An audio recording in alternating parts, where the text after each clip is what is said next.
Dear student, चलिए शुरू करते हैं next questions present indefinite tense के। देख लेते हैं पहला क्वेश्चन क्या आपका। सी ब्रशेज, ठीक है मैं से हटा देता हूँ, यहाँ पर थोड़ी मिस्टेक हो गई थी। सी हर टीथ एवरी नाइट, वह अपने दांतों क्या करती है, ब्रश करती है। एवरी नाइट माने हर रात, तो यानी कि जो काम उसका रोज का है, आदत है उसकी, तो जो काम आपके रोज के हैबिट के होते हैं, रेगुलर एक्शंस होते हैं या रिपीटेड एक्शंस होती है, वो कौन से टेंस में आएंगे आपके प्रेजेंट इंडेफिनिट में। यानी कि उसकी आदत क्या है कि वो रोज दांत साफ करती है एवरी नाइट, ठीक है। कब? एवरी नाइट, प्रत्येक रात, ठीक है। टीथ क्या होगा इसके, ऑब्जेक्ट होगा, ठीक। तो देख लेते हैं ब्रश क्या है आपकी, वर्ब की फर्स्ट फॉर्म है। ब्रशेज वर्ब की एस वाली फॉर्म है, और ये वर्ब की थर्ड फॉर्म है, कोमा ये वर्ब की सेकंड फॉर्म भी होती है, ठीक। अब देखते हैं सबसे पहला क्वेश्चन। देखो सी क्या हमारा सब्जेक्ट, कैसा सब्जेक्ट है ये, सिंगुलर है। तो सिंगुलर सब्जेक्ट के लिए वर्ब हमेशा कैसी लगेगी, एस वाली, तो ये तो आपकी कट गई, ठीक। तो इसमें एस लग रही है, ये आपकी सही हो गई। अच्छा ब्रज्ड, अब यहाँ पर मैं इसे B3 मानूँ या B2 मानूँ। तो देखो अगर इससे पहले हैज़, हैव और हैड, मैंने बताया था अगर यहाँ पर क्या आ जाए, हैज़ या हैड या हैव अगर आ जाए तो हम इससे क्या मानेंगे, वर्ब की थर्ड फॉर्म। और जब कुछ ना हो तो क्या मानेंगे, ये वर्ब की सेकंड फॉर्म, ठीक। अब कुछ नहीं था, इस पर खाली थी, तो ये तो हो नहीं सकता। क्यों? क्योंकि काम तो अब भी होता है, रेगुलर है, और जो काम आपके रेगुलर होते हैं तो वो कौन से टेंस में, प्रेजेंट में। वैसे ये भी सही हो सकता था, मगर अब हम क्या मानेंगे कि वो अभी भी करती है। इस कंडीशन में अगर आपको पास्ट भी सही लगे या प्रेजेंट भी, तो आपको प्रेजेंट वाला चुनना चाहिए। वैसे ये भी सही था, अगर ऑप्शन में ना हो तो प्रेजेंट वाला। अगला हैज़, ये क्या आपकी हेल्पिंग वर्ब है। इसके बाद वर्ब की थर्ड फॉर्म, ये भी सही है, मगर यहाँ पर क्या है, ये काम तो रेगुलर होता है, कंप्लीट एक्शन थोड़ी ही तो होता रहता है, तो प्रेजेंट परफेक्ट भी नहीं बनेगा। नेक्स्ट आ जाओ, सी क्या है आपका, सब्जेक्ट है। सब्जेक्ट के बाद क्या आ गया यहाँ पर, मैन वर्ब आ गई। आ बुक क्या है, ये ऑब्जेक्ट है। इनकी हो गई आपकी प्रीपोजिशन है, और द पर्स क्या हो गया इसका ऑब्जेक्ट, ठीक है। अब हम लाएंगे उसके पास क्या है, एक बुक है, ठीक है। तो जब ये जो आपकी हैव वर्ब है, जब इसका मीनिंग रखना होता है, रखना, तो इसका कॉन्टिन्यूअस टेंस नहीं बनता। जब इसका यूज़ पोजीशन के रूप में करते हैं तो इसका एनजी में यूज़ नहीं करते हैं, ठीक। तो यहाँ पर रखने की बात चलिए, पोजीशन की बात चलिए, यानी कुछ है।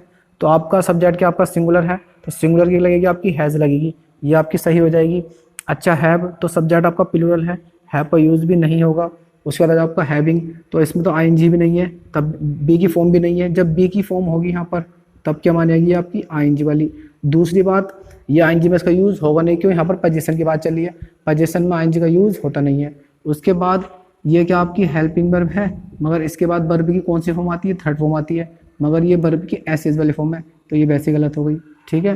तो इसमें कौन सी जगह आपका ऑप्शन, पहला वाला, कि उसके पास क्या है, एक किताब है, पर्सन है। नेक्स्ट आपका दे ए कार, तो यहाँ पर क्या बात चल रही है, वे ए कार, ओन माने रखना, रखते हैं, तो यहाँ पे ये भी क्या है, ये ओन वर्ब भी क्या है आपकी, ये भी पोजीशन वाली वर्ब ही होती है। तो रखने के सेंस में पोजीशन के रूप में इसका आईएनजी में यूज़ होता नहीं है। तो देख लेते हैं कौन सा ऑप्शन है। तो देखो इसमें आईएनजी करी है, ये आपका गलत हो गया, कंटिन्यूअस टेंस में इसका यूज़ होगा नहीं जब पोजीशन की बात चलेगी। तो कोमा ओन्स, सब्जेक्ट क्या आपका प्लूरल है, मगर ये तो एस वाली है। जब सब्जेक्ट हमारा प्लूरल होता है तो एस वाले का यूज़ नहीं होता है, ठीक। आ जाओ ये वाला ऑप्शन, तो ओन ये क्या आपकी वर्ब की, ये B1 है, ये सही हो जाएगा। ये वर्ब की एस वाली फॉर्म है, कोमा ये वर्ब की आईएनजी वाली फॉर्म है, ठीक। तो यहाँ पर अधिकार की बात चल रही है, अधिकार के लिए ओन वर्ब का कंटीन्यूअस टेंस नहीं बनता, तो ऑप्शन ये सही हो गया। अच्छा ये वाली हैज़ अब देख लेते हैं। हैज़ क्या आपकी हेल्पिंग वर्ब है, इसके बाद वर्ब की थर्ड फॉर्म आती है, इन्होंने क्या रख दिया आपकी B1, तो ये वैसे ही गलत हो गई, ठीक है। यहाँ पर ओन होती तो सही होता, मगर तब भी इसका यूज़ होता नहीं, क्योंकि हम तो रखने की बात चलिए इस टाइम, तो ये वाली हो जाएगी, ठीक, ये गलत हो गई। अगला है द काउ मिल्क, गिव माने देती हैं, गाय हमें मिल्क देती है, तो इसका एक ऐसा कार्य है, परमानेंट काम है, यानी कि देती रहती है। तो जो परमानेंट एक्शंस होते हैं, ठीक है, या स्थाई, जो आपके स्थाई कार्य होते हैं, उसके लिए भी प्रेजेंट इंडेफिनिट टेंस का यूज़ किया जाता है, ठीक है, परमानेंट एक्टिविटी के लिए भी। तो काउ क्या आपकी सिंगुलर है, सिंगुलर सब्जेक्ट हो गया, और मिल्क क्या हो गया, इसका ऑब्जेक्ट हो गया। तो अब इस वर्ब को हमें क्या चाहिए, इस सब्जेक्ट के लिए सिंगुलर वर्ब चाहिए। गिव क्या है, ये वर्ब की फर्स्ट फॉर्म है, सब्जेक्ट आपका सिंगुलर है, इसका यूज़ होगा नहीं।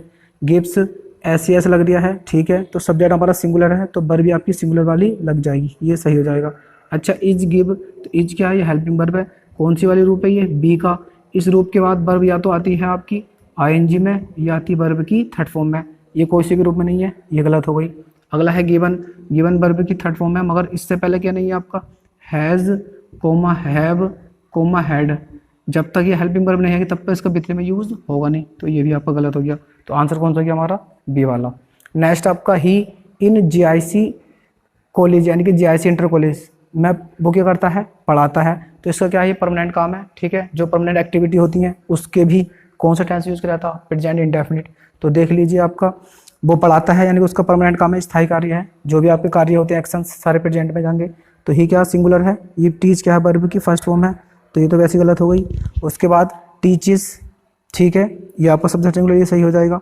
अच्छा तीसरा वाला देखते हैं, ये आपका सही था, इसमें भी ऐसा लग रहा है मगर ये गलत है। क्यों, जब जिसके लास्ट में सी एच, आपका ओ एक्स सी एच या एस एच, ठीक है, ये एस आता है, तो उसमें क्या लगता है, वर्ब में हम क्या लगाते हैं, ई एस का यूज़ करते हैं, ठीक। तो इसमें आपका ई एस था, ये वाला सही हो जाएगा और ये गलत हो जाएगा। क्यों, खाली इसमें ऐसा लगाया। अगला हैज़, तो बताया था ये हैज़ क्या आपकी हेल्पिंग वर्ब है। इसके बाद वर्ब की कौन सी फॉर्म आती है, थर्ड फॉर्म, मगर इन्होंने कौन सी दी है, बी वन, तो ये भी गलत हो गया। नेक्स्ट है जी आपका माई फादर, सब्जेक्ट हो गए, ठीक। और न्यूज़पेपर क्या है, ये ऑब्जेक्ट हो गया। डेली क्या आपकी एडवर्ब ऑफ फ्रीक्वेंसी, यानी काम होता है रोज़। तो मेरे पिताजी रीड पढ़ते हैं अखबार डेली, तो ये काम कैसा आपका डेली। और जो काम आपके डेली के होते हैं, रिपीटेड होते हैं, वो कौन से टेंस में जाएंगे, आपके प्रेजेंट इंडेफिनिट में। तो देख लीजिए कौन सा है। रीड क्या है, ये वर्ब की फर्स्ट फॉर्म भी यही होती है, वर्ब की सेकंड फॉर्म भी यही है, और वर्ब की थर्ड फॉर्म भी यही होती है।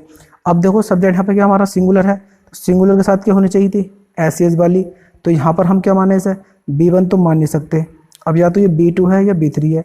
B3 हो नहीं सकती, क्यों, क्योंकि हैज़ हैव हैड नहीं है, तो इसके लिए आपका ये भी गलत हो गई।